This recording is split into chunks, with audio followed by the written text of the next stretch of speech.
Welcome everyone to September 1st and monthly motivation here on YouTube. Today's topic is Q&A. I am going to be answering your questions. A couple weeks ago, I asked you on Instagram stories to leave me a question on any topic. Well, I had such an abundance of questions sent my way. There's just too many to answer in one video.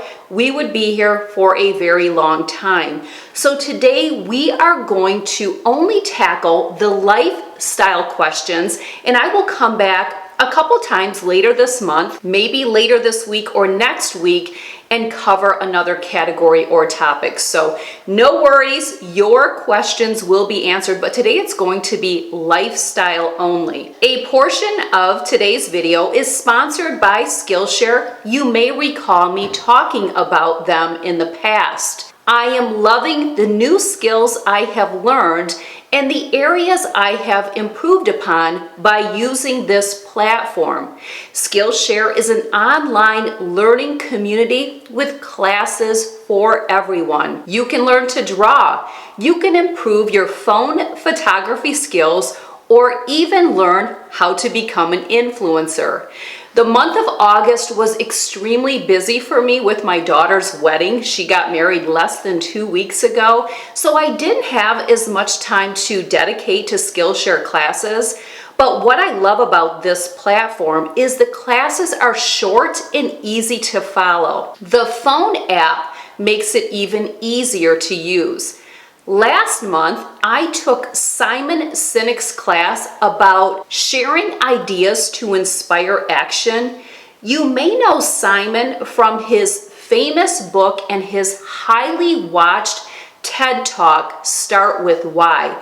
I believe his TED Talk has 7.1 million views, not to be missed. I will have both Simon's book as well as a link to the TED Talk in the description box below. But what I loved about Simon's class is, number one, it was amazing, and it was only 33 minutes long, which I actually watched the class while I was doing a cardio on my ARC trainer. I like to do a lot of my classes while I'm doing a cardio so I can kind of multitask. Skillshare has classes to fit every schedule and every skill level. It's an affordable way to learn at less than $10 a month with an annual subscription. The first 1,000 subscribers to click the link in the description box below will get a 2-month free trial of premium membership so that you can tap in and explore your creativity. We have a ton of questions to cover in the lifestyle category, so let's get started. The first question: what type of scheduling systems do you use? Well, in the past, I was all physical. I used a physical planner and a physical calendar. Over the last year and a half, I went digital, but not everything. I do still use a physical planner, and that is the Inkwell Press Planner.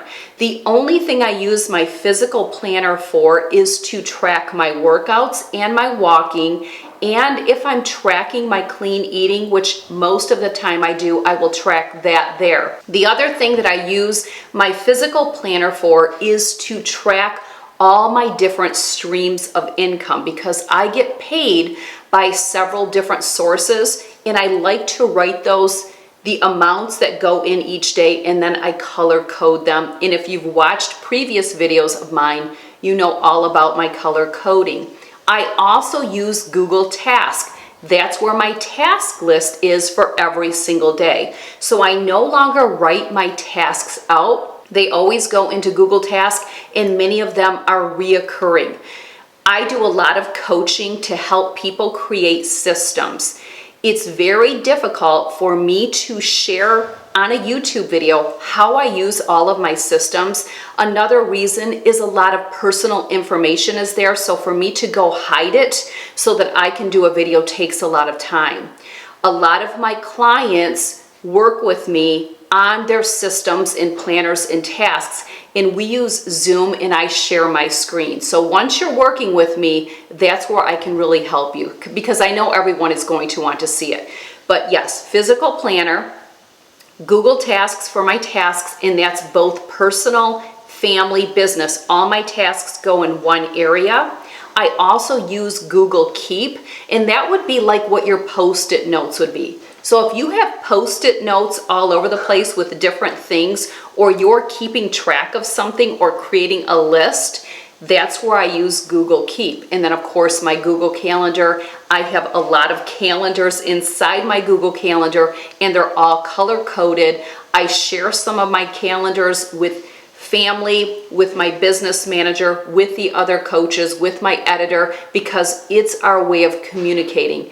It's a great system. It's a well-oiled machine, and it's worth all the time that I invested in creating this system because it really makes my life run smooth and fluid, and that's what it's all about, and it does save me time. Tips for running a business and household efficiently. Systems and routines. You have to have a system for everything, and you have to create routines for everything. The whole day is a routine, and it's based off of the systems that you've implemented. If this is a big struggle for you, you can watch a lot of my videos, and I will have a boatload of videos in the drop-down box below with videos that basically I'm already answering all of these questions. I really encourage you to take advantage of that library and watch those videos. If you still need assistance, you need to work with me. You need to work with a coach. I have a particular mother who reaches out to me all the time with questions, and she just needs to work with me. It's an investment. Give up whatever you need to give up to work with a coach.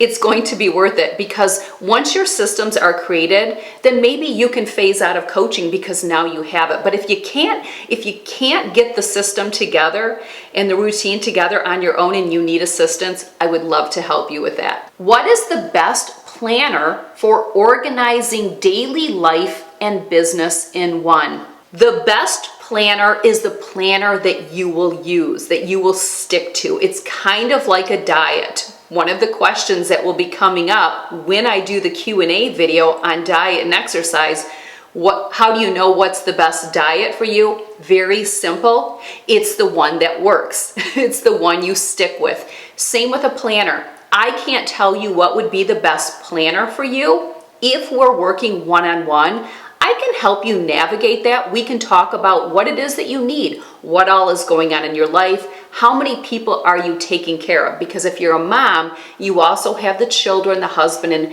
and many other things. We wear a lot of hats. We're juggling a lot of balls. It's really having that conversation, and then I can help guide you maybe in the right direction.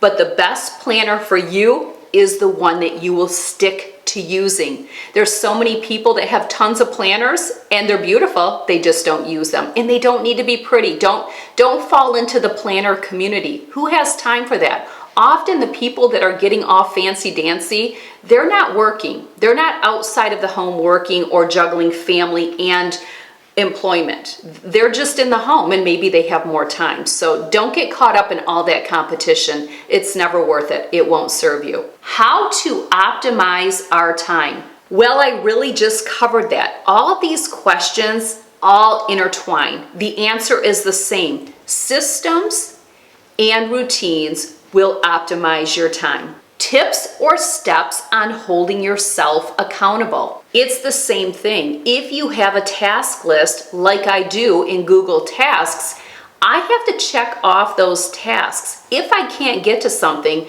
it's just going to get moved to the next day, which happens often, almost daily, because I tend to map out more than the hours in the day are allowed for me to get everything done, which is perfectly fine.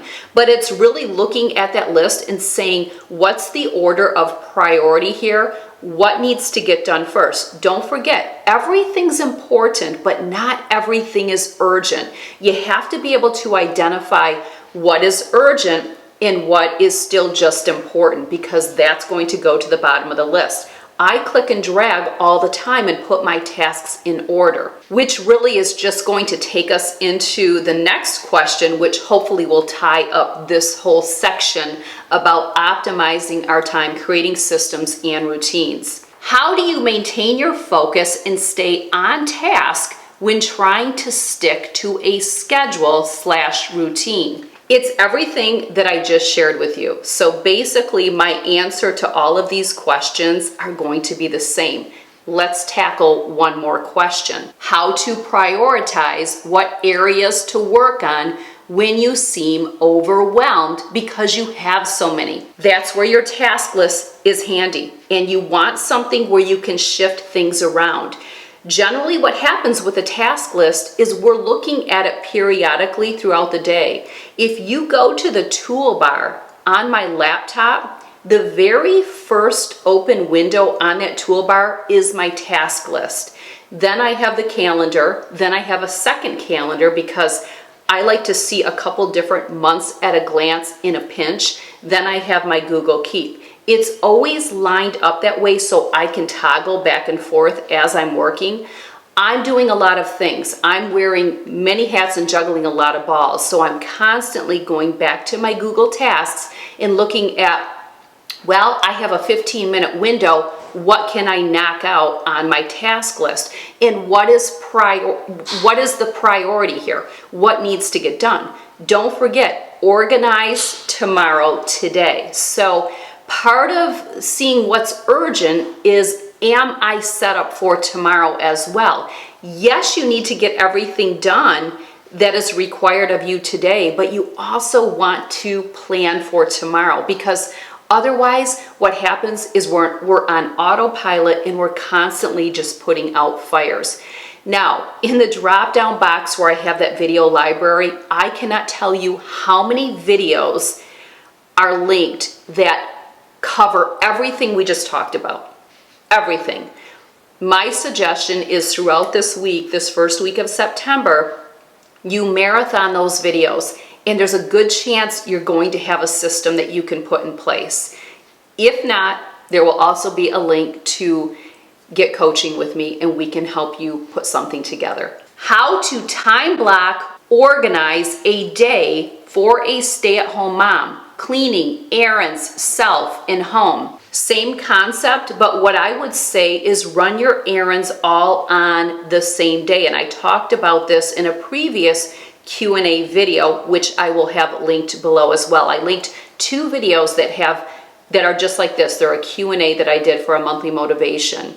When I was raising my girls, I managed my schedule so that I ran all the errands on the same day. And I planned the day before for that to happen. So I made sure I had everything that we needed. Water bottles, snacks, lunch, whatever. If I had to drop off dry cleaning, that was ready to go. Often things were already in the car and ready to go. I didn't want to be running every single day unless that's what you want to do. Also, can you utilize your spouse? My husband does a lot of the errand running because he gets out of work at 2:30, which is really early. So he has a couple hours before the kids would even get home from school or before dinner where he could pick up the dry cleaning. He could stop at the grocery store to pick up the groceries because we order them ahead of time, and they are put in our car by whoever goes around, and we use an app, so we order online and we pick up our groceries. He'll get gas, he'll get the car wash. If a prescription needs to be picked up, my husband does all that. Now, some people will say, oh, my husband would never do that, but are you just expecting him to do it without asking? Maybe you should ask. Again, it's teamwork. It takes a village to run a household, and everyone needs to be pitching in. Moms don't need to do it all. A lot of the reason they don't get help is because they don't welcome it. You have to welcome it. Motivational tips to get more done in a day besides working. Decide what it is that you would like to get done. Put it in your task list. Follow your task list and get it done. But you have to use that list. You can't go off of memory. We are not computers. We are not designed to store. We are designed to be creative. We have computers for storage. So use a computer, planner, whatever it is. Follow your task list. Do you schedule your housework on a daily or weekly basis to keep up? I have no schedule for housework and cleaning whatsoever. It hasn't probably always been that way, but one thing about life is we go in different seasons. When your children are really small, it's a much different season than when they're in school. When they're in school, that's a different season than when they're an adult and they may still live at home, but they're going to college and going to work and you rarely see them. I am a tidier, so the house is always being tidied. Everyone knows that they need to take care of their own things. We started that when they were very young. So I'm never picking up after anyone, and I'm never picking up after my husband, because we just all pick up after ourselves, but it's always been that way, so it's not a struggle. It's going to be very different if mom is doing everything, and I'm sure if you are, you probably wish you could go back and change things, but there's this big misconception with moms that we do have to do it all in the home, and if someone else is helping us, we're lucky. No, it's not luck. It's called teamwork. It takes the whole family to pitch in. So there's really no schedule. The house is always tidy. I'm always tidying. And when I see something that needs to be cleaned, I clean it. On the days that I get ready with hair and makeup, like on a filming day, those are days that I do a little bit deeper clean in my bathroom, because I'm getting ready. So my toilets, on the outside at least, get cleaned all the time, probably 2 or 3 days a week. Both my husband and I squeegee our shower after we shower, so we don't have to keep up with that. The cleaning lady, when she comes, will do the deep clean. So we aren't really doing a lot of deep cleaning unless something really needs to be done. Next question, do you have a housekeeper stop by each week? I don't have a housekeeper stop by each week, and I don't think I would need one to stop by each week. Even when all of the kids were in the home, I don't know that the house got bad enough for us to need a housekeeper each week. And I think a lot of it is because everyone just knew what they needed to do and everyone pitched in, and the kids had chores, so they were doing a lot of the maintenance throughout the week as well. The way I have it set up with my house cleaner now is she comes on an as needed basis. So she always comes on a Tuesday and she arrives about 8:20 in the morning. And what I will do is leave her a note with her money with future dates to clean. It's never less than 3 weeks apart. It's usually 3 or 4 on up to 6 weeks, and then I just maintain it in between. But we don't have a lot of traffic. It's really my husband, myself, Chloe, who she's 14 and in 9th grade. She's not hanging out with us. She's in her room a lot. And then Carly works full-time and goes to school, so we don't see much of Carly at all, so there's not a lot of traffic. We also don't have pets. So that would also be an indicator of how we keep our house pretty tidy and clean. How much do you sleep? What a powerful question right now, because I am having really severe sleep issues. I have what is called insomnia maintenance syndrome, or it's something like that. Basically, well, let me back up. I aim for 8 hours at a minimum. So I try to be in bed at 7 p.m. every night, and then at 8 o'clock, I shut everything down. I just shut completely down. I literally watch my phone to see that it is 8 and it's time to shut down. And then I get up at 4 in the morning. So that's an 8-hour window. I don't deserve a prize for getting up that early. Some people think that's just admirable. No, it's not. I wouldn't wish it on anyone. It's just both my husband and I, our work schedule, we start very early. That's just the sleep schedule we're on. I've talked in the past how we handled that with children. I'm not going to go into that again. Watch my videos. It's all linked. I'm not sleeping well right now, and I just had some blood work done, and I go the end of this month to talk about what is going on. I'm sure it's hormonal related, but we will find out more. But I don't have a problem going to sleep, which is your typical insomnia. I have what they call insomnia maintenance syndrome, or whatever it's called, I don't even know, but it's where you fall asleep fine, but then you wake up in the middle of the night, often when you're getting that good quality REM sleep, which is the most pivotal, and then I can't go back to sleep. So like last night was just tossing and turning. The night before I was up most of the night. So it's hit and miss.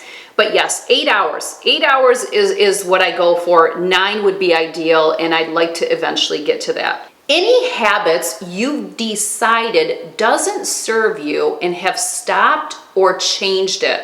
I can't really pinpoint anything recent, but I would just say that throughout my life, as I've gotten more comfortable in my skin and with who I am, and identifying that I'm not going to be strong in every area, and that's okay.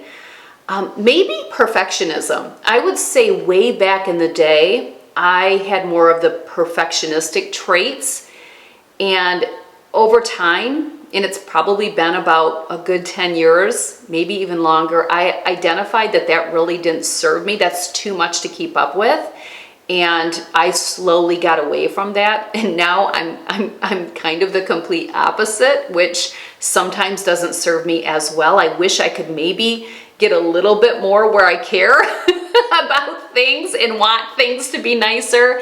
But I'm almost too easygoing now, which is crazy. So yeah, I'd probably like to go back a little bit. I'm sure my family members would as well. So believe it or not, there is a downside to be really easygoing. But I just believe it's not worrying about what other people think, not having unrealistic expectations. Not everyone's going to like me. Not everyone's going to agree with me. It's not my job to try to make people. So that's probably the biggest areas where I have made changes in my life, but it's not anything super recent.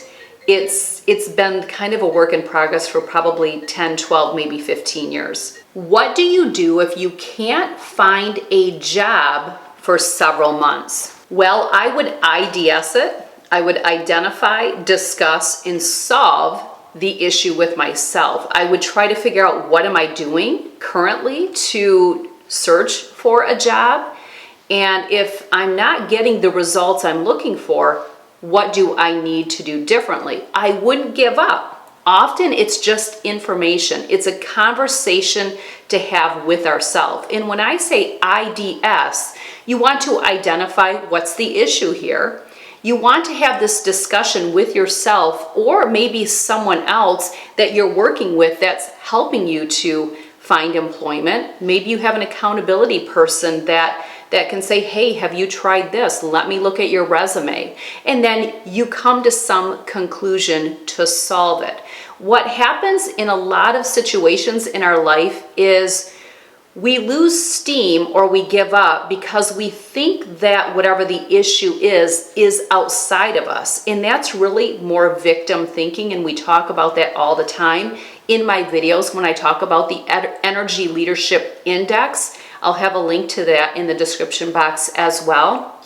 But it's more important to say, what can I learn here and what is the opportunity moving forward? How to get in the mindset of back to work and school. This tells me you've probably been out of work or school, and just understand that's a transition. So we're always going to struggle when we get back into the groove of something. It's really just accepting that and not having any pie in the sky expectations. If you've adjusted to sleeping later and now you have to get up early again, well, it would make sense that it would be a struggle for the first week or two. Again, what happens is we expect nothing should be difficult, but that's so unrealistic. I hate to say sometimes in life that whole saying, suck it up. Yes, just suck it up. That's life. Sometimes we have to put in a little bit more effort and then we'll adjust. And I wouldn't analyze it too much. When do you plan to retire? Well, great question. It's funny, retirement, because I'm not employed for a company or a corporation or anyone. So I'm not leaving a place of employment. I am the business. And I believe when you own a business and you run a business, there really isn't a retirement. Retirement to me is when you have put your time in. Like, for example, my husband has 31 years in at a corporation and he qualifies to retire. Next year would be the true date, because then he gets all the benefits, where right now he still has to work till about May of 2021 to get all of his benefits. But that's what I would call retirement. I've worked 30 some years, I'm going to retire. Unheard of most of the time nowadays, because people don't stick with a place of employment. But when you're running a little business like I do, I don't see myself ever fully retiring. And even for my husband, when he does officially retire, he'll still have his hands in the pot of some sort. I'm sure he'll come on board with Hensel Coaching and Consulting and do a lot of consulting work. He's already tapping in a little bit with the coaching. We do a lot of budgeting, and we have for years. So we're always going to be doing something, but we are getting into the retirement mindset for my husband at least, which will change things for me as well. And we are really looking forward to it. And we've lived a good life so that we should be able to enjoy our retirement years, God willing, and that we have good health, because it's uncertain. We don't know. We don't have control over the uncontrollables. But what we do have control over, we've done a really good job, and we will be rewarded for that. Do you like to travel? And if so, what are your dream destinations? I do like to travel, although I'm a homebody as well. And I haven't done a lot of traveling because we had a large family on one income for many years. So our traveling was generally within the state, and we did a lot of camping. We did take our kids on a Disney cruise when they were young. We've been to Disney World in Florida as well. But we haven't done a lot of traveling until now. We're getting into that season in our life. Again, talking about seasons where we have more money and resources, and we're not as busy raising children and running them to practices and sports. I'm not really picky. I've been to Europe a couple years ago. I went to Germany, Switzerland, and Paris. And I'd love to go back. I would love to go back. It wasn't the greatest experience, but I think it's because it was my first time and there was just so many things that I would go back and be smarter. So I would still love to travel overseas, but I love the United States, really anything. I'm not so much a beach girl, a tropical beach girl. That probably wouldn't be my first pick. I love quaint, small, little charming towns. I love cities, so I would love the mountains. I love scenery. I love to be active. So really, I'm a mixed bag, which makes it nice. Christmas budget. If you budget $20 for a specific person, does it include gift bag, bow, etc., or just the gift? Well, I did link my Christmas budgeting videos in the drop-down, which will basically answer your question more in depth, but I do it separately. If I allocate $20 to purchase a gift for someone, I spend the $20 on the gift. I create a separate envelope to cover gift bags, gift tags, tissue paper, wrapping paper, boxes, all of the things. That's a separate envelope. I do save for that because a lot of money goes into that, and that's a great thing to purchase at the end of the season the year before. What would you tell a 27-year-old woman right now knowing what you know about life. Interesting. Well, I had my third daughter when I was 27, so I was at a much different place than most 27-year-olds.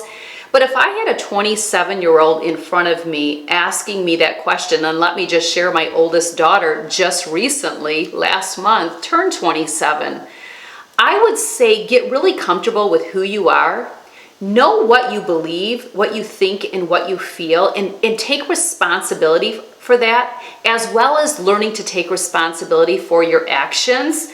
I feel like in your 20s, there's still a lot of figuring out who I am, what I want to do, who do I want to be with, and some uncertainty about yourself, and it makes sense. I think it makes complete sense that that could be a struggle in your 20s, but the more you get to know you and who you are and your wonderful qualities because you have them, and you don't get into the comparison with anyone because it's counterproductive, because you only can be you.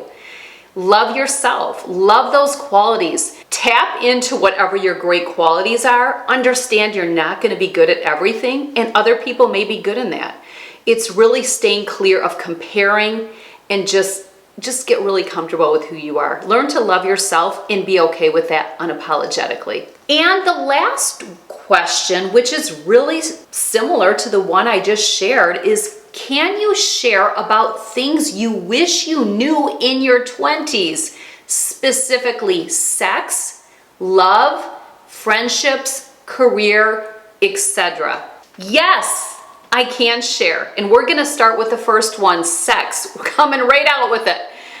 I would say really pay attention who you're intimate with. Don't throw it out there. Don't throw that away for just anyone. It's so common these days, and I believe that there's this perception of sex that's so different than when I was in my 20s, and it's so unfortunate, and it makes sense that people get married and then they're bored because you're using up all that sexual energy with partners that you're not even going to end up with. Why not save some of that sexual energy for the person you're going to spend the rest of your life with? Don't give it out freely. And also, how do you want people to see you? I mean, what's your story? Is that how you want people to see you? I don't know. I don't have that answer. You do. But I would say really, really fix how you view sex and what it means for you. Love, again, don't give it out freely. Really, really identify what I need. What's my negotiables? What are my non-negotiables? And don't settle.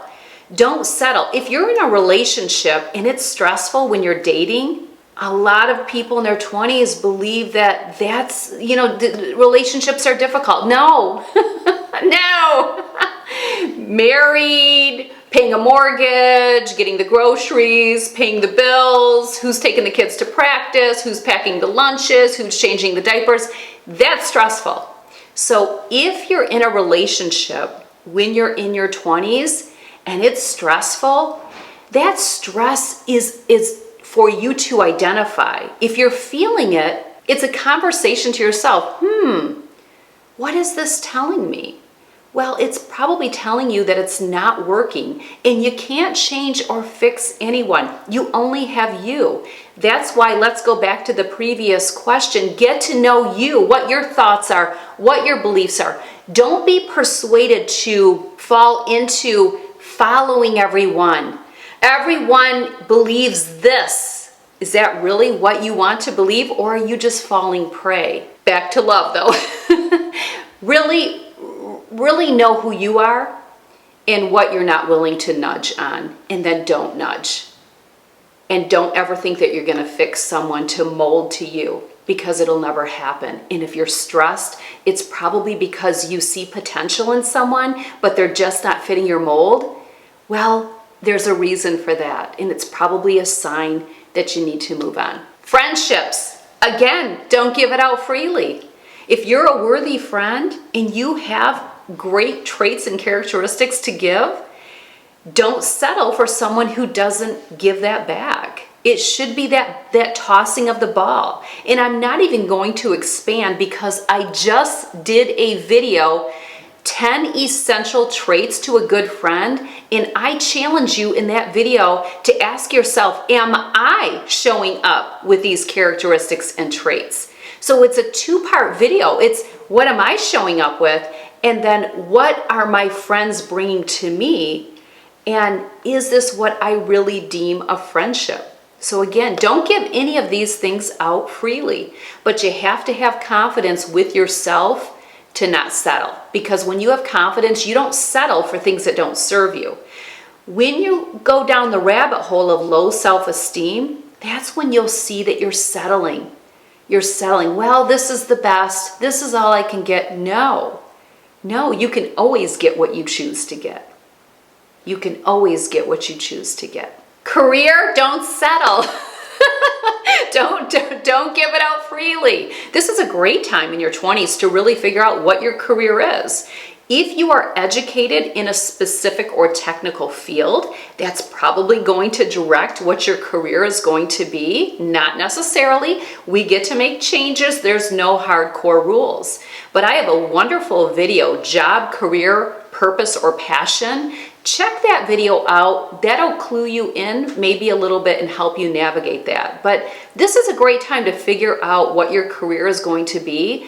And the sooner you can find it and stick with a company, especially if it's a solid company and they offer some benefits, that's where you want to put that time in, because the value of time, and I have a video, the value of time, it's linked, but the value of time gives you an opportunity to have more money later on. Going back to my husband, 32 years in a corporation, you can only imagine what that value of time has created for him versus him jumping around from company to company to company. You can't build that portfolio when you're doing that. But don't settle. Your 20s is a great time to figure out, is this me? And there has to be an element of enjoyment. Understand, like everything, and I know it's cliche to say that the grass is not greener on the other side, but really identify, again, almost like relationships, what's important to me? You're never going to have the perfect scenario. You may have a great job and it has everything you want and you love what you do, but you work with some stressful people. Well, if that's what makes you leave, yeah, you may get into another business and maybe the coworkers and colleagues aren't as stressful, but then you may hate what you're doing. So be careful how quick you leave too. Really sit back. I talked in a recent video, don't make long-term decisions on short-term emotions. You really want to think it through, because there's going to be struggles in all jobs. So just know, if you leave a place of employment, know that the next one is going to have its struggles as well. They may be different, they may not be as severe, but understand that it's still going to come with that. And you may not see it for a few months, maybe a few years, but there's never a perfect scenario. Again, throw out the perfectionistic mindset. It's all about striving for excellence, not perfection. Well, there you go. That is a lot. So you can imagine why I couldn't answer all of these questions in one video, and that's why I'm going to have a couple follow-up videos. One is going to be on diet and exercise, one is going to be on beauty, the next one is going to be on raising children and marriage, and that one should be coming either later this week or next week, so watch for that. But yeah, it's a lot of questions, and I thank you for providing them. Don't forget, in the drop-down box below is a whole library. Just marathon those videos. Also links to coaching, Simon's book, TED Talk, 7.1 million views. That TED Talk is not one to miss. I watch it probably a handful times a year. Also in the drop-down box below, Skillshare.